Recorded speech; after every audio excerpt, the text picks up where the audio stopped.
Hello everyone.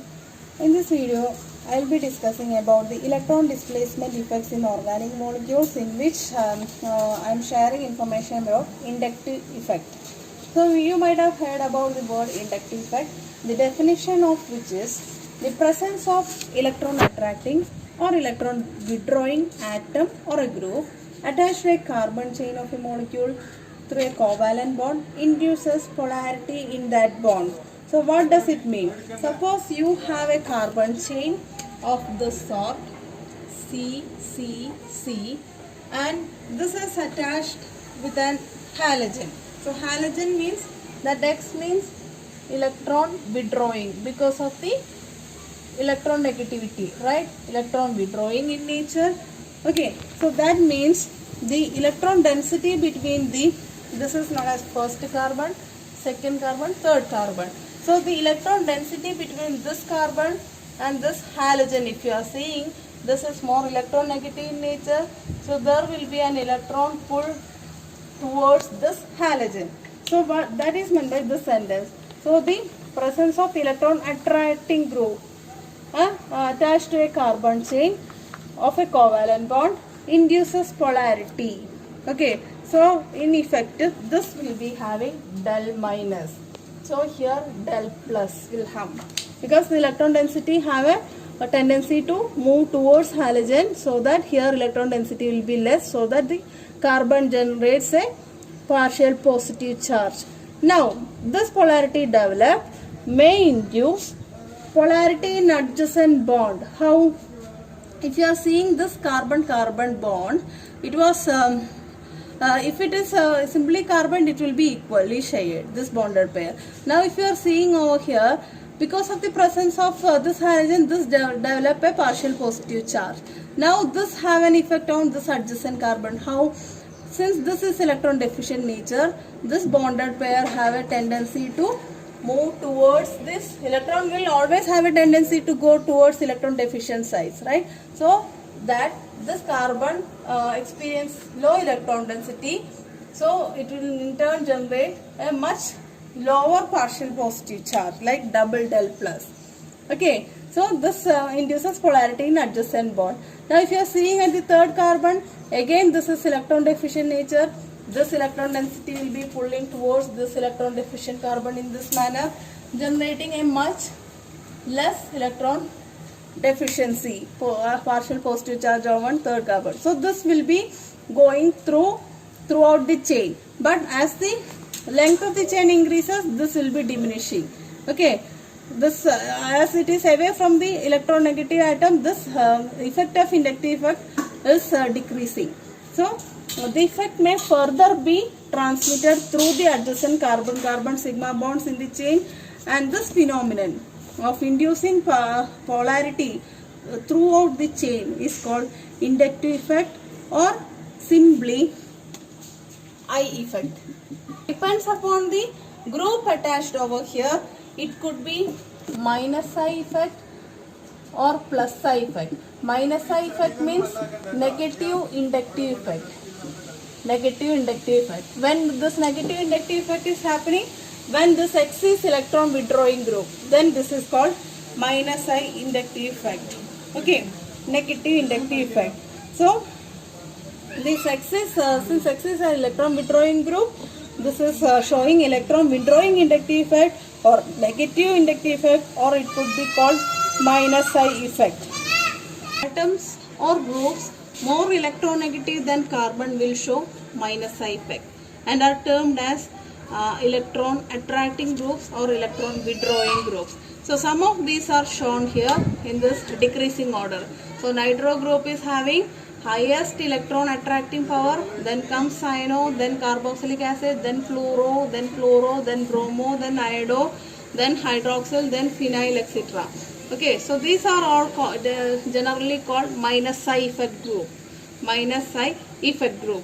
Now let us see what is meant by positive inductive effect. So now let us discuss about plus I effect, that is positive inductive effect or electron releasing inductive effect. Okay, so for that in order to show a positive inductive effect or electron releasing effect, the group attached to it should be electron releasing. This Y is electron releasing in nature. So this is the first carbon, second carbon and third carbon. So as I said earlier, Y is electron releasing. So what will happen? This will be releasing electron density towards here, so that the carbon generates a partial negative charge and this will be generating a partial positive charge. So this carbon now is electron bridge. So it will have a natural tendency to push this one towards this one. So here there will be again a partial negative charge which is less than that of this, and this will be transmitted to the third carbon also, and it will generate a partial negative charge which is very less compared to these two. Okay, so the group Y, which is less electronegative than carbon. So now if you are considering carbon and Y, carbon is more electronegative. So that is why Y is releasing electron towards this one. Okay, so it will tend to repel the bonded pair from itself to carbon, and it is known as electron releasing or electron donating group. Y is known as electron donating group, and this effect is pronounced throughout the chain, but it will be diminishing if you are away from this group. So such an effect is known as positive inductive effect or electron releasing inductive effect. Examples are alkyl groups are best examples for this one. So as the number of alkyl groups increases, the positive inductive effect increases. This is trimethyl butyl, and this one is isobutyl. Okay, then comes CH3CH2 like this. Then comes methyl. The positive inductive effect is diminishing like this. So this is meant by positive inductive effect. Let me discuss with you some of the characteristics of inductive effect. So inductive effect is a permanent effect. Permanent effect. Why is a permanent effect? Because an example of this is like if you are having CH3, CH2, CH2, Cl. This is chloropropane, right? Because of the chlorine, what will happen? There will be minus I effect like this, minus I effect.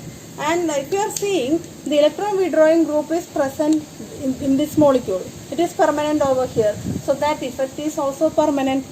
Okay, so you can understand that the inductive effect is a permanent electron displacement effect.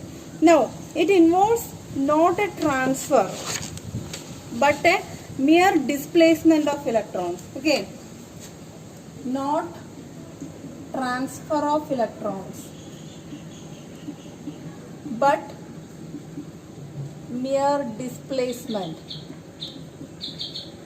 Displacement of electrons is happening.